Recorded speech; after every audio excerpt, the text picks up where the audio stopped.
শুধু দর্শকবৃন্দ, অনেকদিন বাদে আবার ফিরে এলাম নতুন এক ভিডিও নিয়ে। আমাদের গন্তব্যস্থল অযোধ্যা ধাম, রামলালা প্রতিষ্ঠিত হয়েছে। ইচ্ছে আছে একবার দর্শন করবার। এখন রয়েছি কলকাতা স্টেশনে, উঠে পড়ব জম্মু তাওয়াই এক্সপ্রেসে। 11:35 এখান থেকে ছেড়ে যাবে। আমরা কালকে সকালবেলায় 6:30টার সময় পৌঁছবার কথা। আমার সঙ্গে রয়েছে আমার এক পুরনো সহকর্মী। পৌঁছে গেলাম অযোধ্যা ধাম স্টেশনে। ভীষণ কুয়াশা, ভীষণ ঠান্ডা। ট্রেনটা অনেকটাই লেটে এলো, প্রায় 2 ঘন্টার লেটে আমরা এসে এখানে অযোধ্যা ধামে পৌঁছলাম। কুয়াশায় সর্বাঙ্গ ঠান্ডা হয়ে যাচ্ছে। এত কুয়াশা আমি এর আগে কখনোই দেখিনি স্টেশনে, অন্ততপক্ষে এই ফেব্রুয়ারি মাসে। অযোধ্যা ধামের স্টেশনটি একবার দেখুন, মনে হচ্ছে যেন আমরা কোনো এয়ারপোর্টে দাঁড়িয়ে আছি। একদম নিট অ্যান্ড ক্লিন, সুন্দরভাবে আধুনিক ব্যবস্থাপনার মধ্যে দিয়ে প্রতিষ্ঠিত করেছে এই অযোধ্যা ধাম স্টেশন। একটু চারিদিকটা তাকিয়ে দেখুন।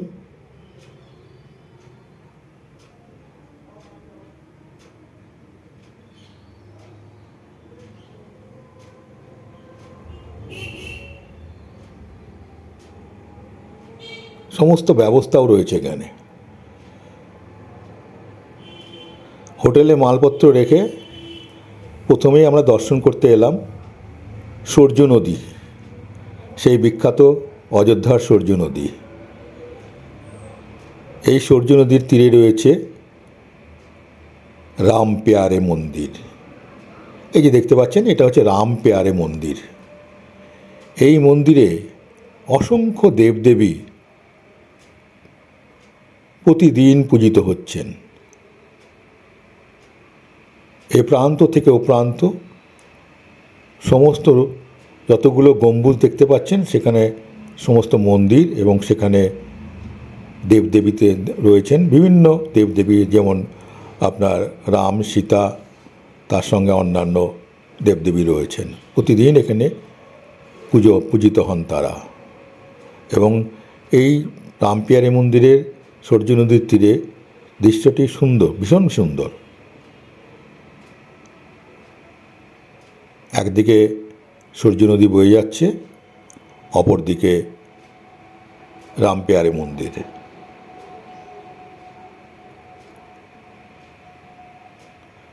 এখানে রাত্রিবেলায় প্রতিদিন সাউন্ড অ্যান্ড মিউজিকের শো হয়, এবং সমস্ত চত্বরটি সুন্দরভাবে একদম আলোকিত হয়ে ওঠে।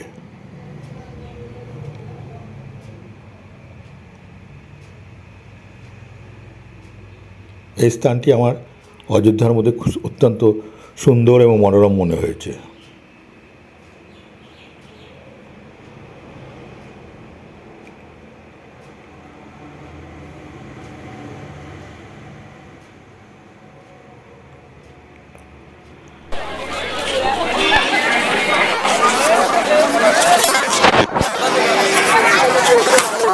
আমরা এখন দাঁড়িয়ে আছি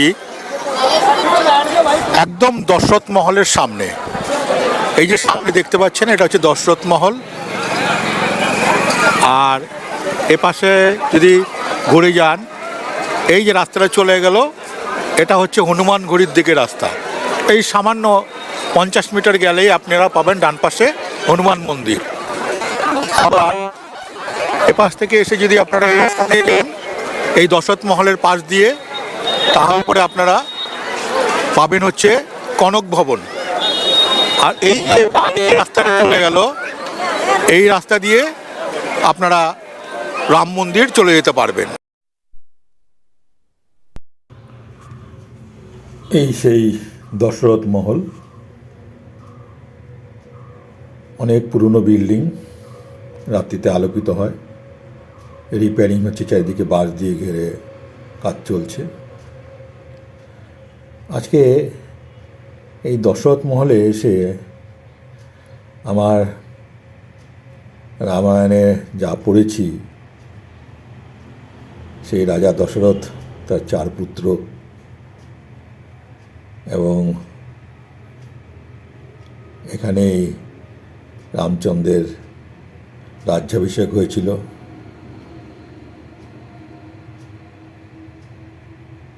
আমরা ঢুকে পড়লাম দশরথ মহলের ভেতরে।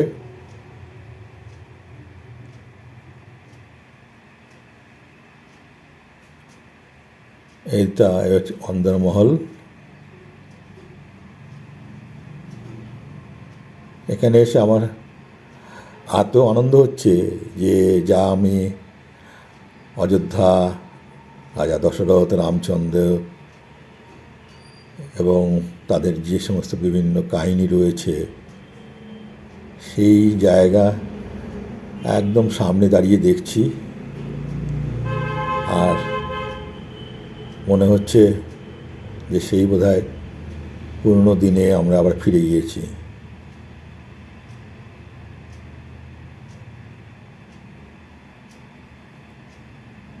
আমার ভীষণ আনন্দ হচ্ছে জায়গাটা দেখে। এই যে সেই অন্দরমহলের দরবার কক্ষ, যেখানে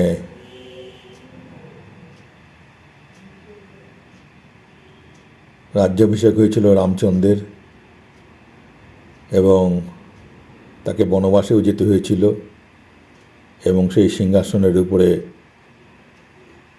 তার বৈমাত্রেয় ভাই ভরত রামচন্দ্রের পাদুকা রেখে 12 বছর অযোধ্যার রাজত্ব করেছেন। ভেতরটি একবার দেখুন, খুব সুন্দর। দেখেই মনে হচ্ছে যে বহু পুরনো দিনের শিল্পী বা কারিগরের কাজ।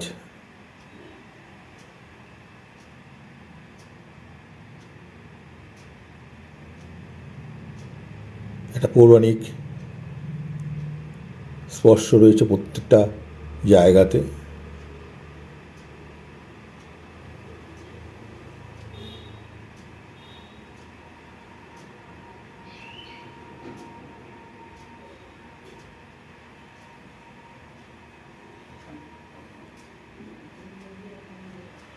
এখন আমরা চলে এলাম অযোধ্যার আরেকটি বিখ্যাত জায়গা, লতা মঙ্গেশকর চক।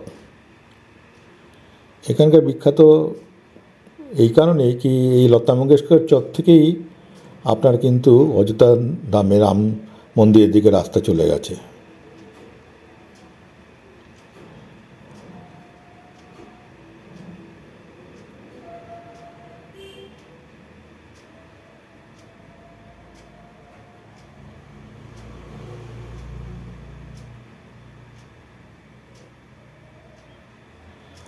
আমরা একবার দুপুরের দিকে এসেছিলাম, আবার আমরা বিকেলে এলাম, কারণ আমাদেরকে কয়েকজন দর্শনার্থী বললেন যে বিকেলের লতা মঙ্গেশকর চকের দৃশ্য অতি মনোরম। তখন বিভিন্ন লাইটিংয়ের মাধ্যমে জায়গাটাকে আরও বেশি মোহময় করে তোলে। তাই আমরা আরেকবার এটাকে দেখতে এলাম। দেখে ভালোই লাগলো। প্রচুর দর্শনার্থী রয়েছে, প্রত্যেকেই হয়তো কেউ রাম মন্দির কালকে যাবেন বা কেউ দর্শন করে এসছেন, এসে আবার এখানে তারা এখানকার এই দৃশ্য উপভোগ করছেন। সূর্য নদী কিন্তু এই লতা মঙ্গেশকর চকের অত্যন্ত কাছেই, কিন্তু লতা মঙ্গেশকর চক এবং সূর্য নদীর কাছাকাছি।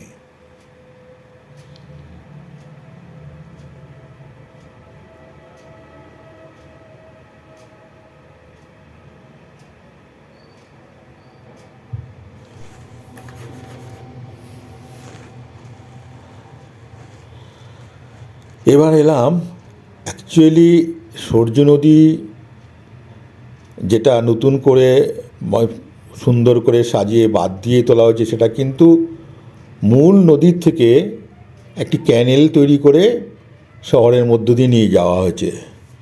যেমন হরিদ্বারে গঙ্গার থেকে একটা ক্যানেল করে হরিদ্বার শহরের মধ্যে দিয়ে নিয়ে গিয়ে আবার গঙ্গাতে পড়েছে, ঠিক এটাও তাই। এই যে আমরা মূল যে সরজু নদী, সেই সরজু নদীর তীরে আমরা চলে এসেছি। এই যে দেখুন,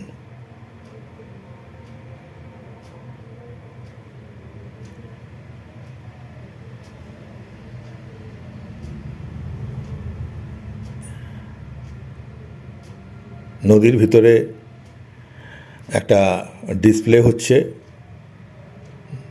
সরজু নদীর ভেতরে। সেখানে বিভিন্ন রকমের দৃশ্য ওখানে তুলে ধরা হয়েছে এবং সরজু নদীর তীরে ভীষণ সুন্দর করে সাজানো হয়েছে।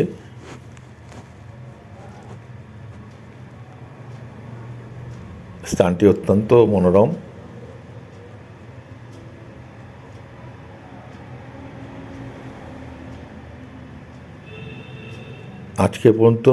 আজকে আমরা এই সরজু নদীর তীরে এইটুকু ঘুরেই আজকে আমরা ফিরে যাব।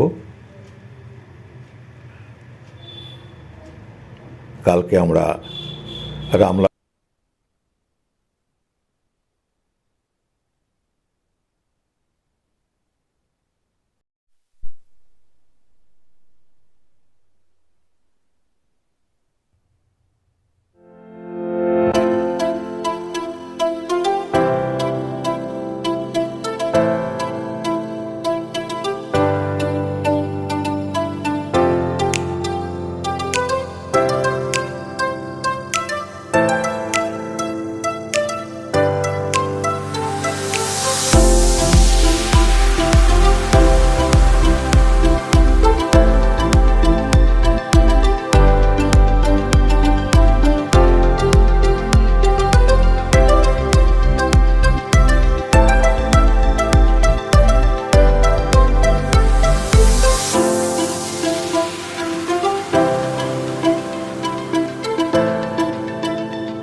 দেখুন, সমস্ত দর্শনার্থীরা বসে আছেন।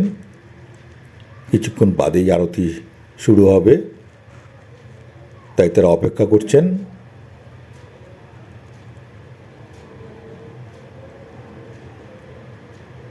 ব্যবস্থাপনা চলছে আরতির জন্য।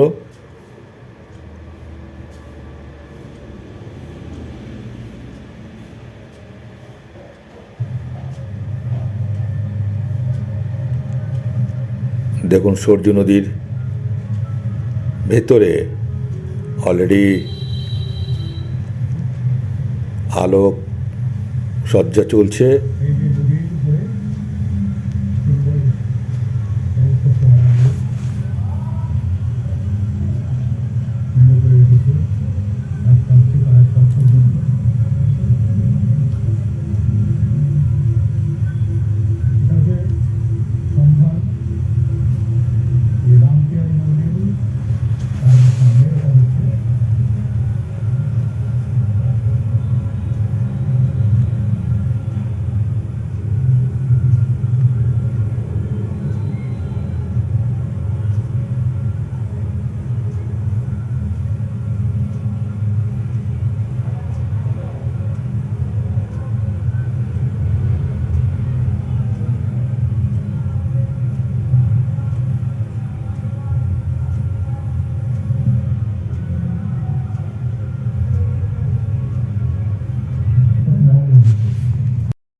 আমরা এখন যাচ্ছি কনকমহলের দিকে।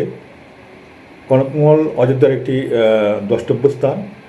কথিত আছে মাতা কুন্তী তার পুত্রবধূ সীতামাতাকে এই মহলে সোনার মাধ্যমে আশীর্বাদ করেছিলেন, সোনা দিয়ে আশীর্বাদ করেছিলেন। কনক শব্দটির অর্থ হচ্ছে সোনা, তাই এটা কনকমহল নামে পরিচিত।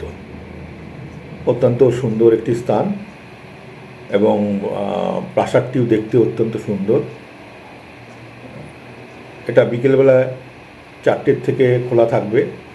আমরা একটু আগে এসে পড়েছি, ফলে আমাদের পক্ষে আর প্রাসাদের ভেতরে যাওয়া সম্ভব হয়নি। তো আপনারা যারা আসবেন তারা দুপুর 12টা থেকে বিকেল 4টা এই সময়টিকে অ্যাভয়েড করবেন। এখানে দুপুর 12টা পর্যন্ত খোলা থাকে, পরে আবার বন্ধ হয়ে যায়, 4টা থেকে আবার খোলা হয়।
এটা হচ্ছে হনুমানগড়ি। ওই সামনে দেখুন লেখা আছে হনুমানগড়ি। হনুমানগড়ি অর্থ হচ্ছে হনুমানের ঘর। এখানে হনুমানজি বাস করেন। রামচন্দ্রজি তার প্রিয় ভক্ত হনুমানজিকে কথা দিয়েছিলেন যে যে সমস্ত দর্শনার্থীরা তাকে অর্থাৎ রামচন্দ্রকে দর্শন করতে আসবেন তারা প্রথমে হনুমানজিকে দর্শন দেবেন। সেই থেকে যা তীর্থযাত্রীরা বা দর্শনার্থীরা প্রথমে এই হনুমান মন্দিরে এসে পুজো দেন, হনুমানজিকে দর্শন করেন, তারপরে তারা রাম মন্দিরের দিকে রওনা দেন বা রামচন্দ্রকে দর্শন করতে বেরোন। যার ফলে এই হনুমানগড়িতে প্রচণ্ড ভিড়। এখান থেকে বেরিয়েই দর্শনার্থীরা ধীরে ধীরে রাম মন্দিরের দিকে রওনা দেবেন। দেখুন একটু ভিড়টা দেখুন, কি ভিড়। স্পেস কম, অত্যন্ত সীমিত স্পেস, ফলে এত দর্শনার্থী ওখানে মানে দাঁড়ানোও খুব কষ্টকর। আমরা গিয়েছিলাম, মানে ভেতরে এত বিশৃঙ্খল, এত মানে ঠেলাঠেলি যে বলবার নয়। যাই হোক, আমরা ঠিকমতোভাবে পুজো দিয়ে বেরিয়ে আসতে পেরেছি। আমরা এখন যাব রাম মন্দিরের উদ্দেশ্যে। আজকে আমাদের রাম মন্দির, আমরা রামলালাকে দর্শন করব। সেই পর্যন্তই আমরা যেতে পারবো, তার বাইরে আমরা যেতে পারবো না। দেখুন ভিড়টা, দেখুন একবার ভিড়টা দেখুন।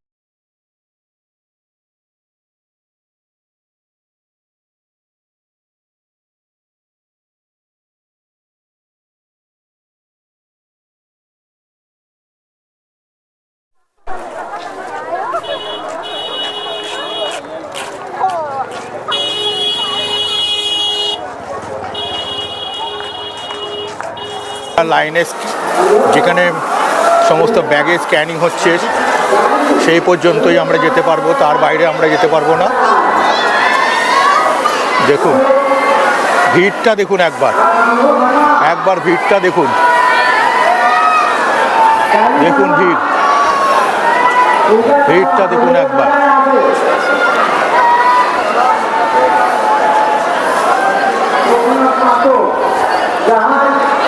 প্রচণ্ড লোক, প্রতিদিনই এরকম সমাগম হচ্ছে, আমরা খবর নিয়েছি, প্রতিদিনই এরকম সমাগম হচ্ছে।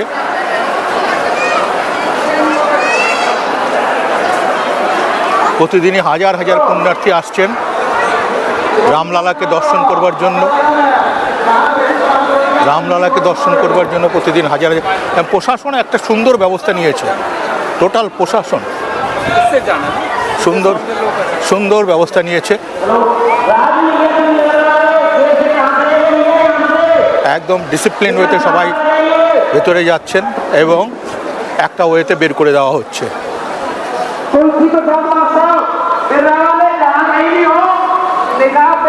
আছি এখন রাম মন্দিরে যে রাস্তাটি, সেই রাস্তাটির পাশে রাম মন্দিরে যে যে রাস্তা দেখতে পাচ্ছেন, এখানে এটা দিয়েই হচ্ছে সবার ঢোকার রাস্তা। এই রাস্তা দিয়ে সবাইকে যেতে হবে। আর আবার ব্যাক করার রাস্তা ওপাশ থেকে রয়েছে, ওদিক থেকে রাস্তা দিয়ে ব্যাক করতে পারবে। অসংখ্য পুণ্যার্থী এভাবেই যাচ্ছেন। তবে আপনার কাছে যদি মোবাইল ক্যামেরা কিছু না থাকে, তাহলে আপনি ইজিলি অন্য কোনো লাইনে যে কোনোভাবেই আপনি যেতে পারবেন। কিন্তু মোবাইল এবং ক্যামেরা ইত্যাদি যদি থাকে, তবে আপনাকে ওই লাইনে, ওই যে লাইন দেখতে পাচ্ছেন, ওই লাইনে আপনাকে দাঁড়িয়ে স্ক্যান করাতে হবে। স্ক্যান করিয়ে তবেই আপনি ভেতরে যেতে পারবেন। এবং ওই সামনে যেখানে স্ক্যান করা হচ্ছে সেই পর্যন্তই কিন্তু আপনি ক্যামেরা ব্যবহার করতে পারবেন, ছবি তুলতে পারবেন। তারপরে কিন্তু আপনি কোনো ক্যামেরা ব্যবহার করতে পারবেন না, ছবি তুলতে পারবেন না। আপনাকে ওগুলো জমা করে তবেই যেতে হবে। যদিও জমা করার পদ্ধতি অত্যন্ত সহজ। আপনারগুলো একটি ব্যাগের মধ্যে করে আপনাকে জমা করে আপনাকে কুপন ধরিয়ে দেবে, এবং পরবর্তীকালে আপনি যখন আসবেন সেই কুপনের মাধ্যমেই আপনি কিন্তু আপনার জিনিসপত্র, ক্যামেরা এবং অন্যান্য জিনিসপত্র সেখান থেকে নিতে পারবেন। তো এই হলো এখনকার মতো এখানকার অবস্থা। দুপুরবেলায় প্রচণ্ড ভিড় হচ্ছে, সন্ধ্যার দিকে ভিড়টা কম থাকে, এবং রাত্রিবেলাতেও কিন্তু ভিড়টা কম থাকে। আপনারা সেইভাবে আসবেন, সেইভাবেই দর্শন করবেন। আজকের মতো ভিডিওটা এখানে শেষ করছি দর্শক। আজকের মতো ভিডিওটা এখানে শেষ করছি দর্শক। আপনারা সবাই ভালো থাকবেন। আচ্ছা, একটা কথা আপনাদেরকে বলতে ভুলে গেছি আমি, সেটা হচ্ছে আমি ষাটোর্ধ্ব বয়সে এই ইউটিউব চ্যানেলটি আমি শুরু করেছি, এবং আমার ইচ্ছে যে সবাইকে নতুন নতুন জায়গা দেখাবো। আমার চ্যানেলটিকে আপনারা দয়া করে সাবস্ক্রাইব করবেন, আমাকে উৎসাহিত করবেন আরও নতুন নতুন ভিডিও আনবার জন্য, এবং কমেন্টস করবেন, লাইক করবেন। আপনাদের এই কমেন্টস এবং লাইক পেলে আমি আরও নতুন করে ভিডিও বানানোর জন্য উৎসাহিত হব। সবার সুস্থ কামনা করে আজকের ভিডিওটা এখানেই শেষ করছি।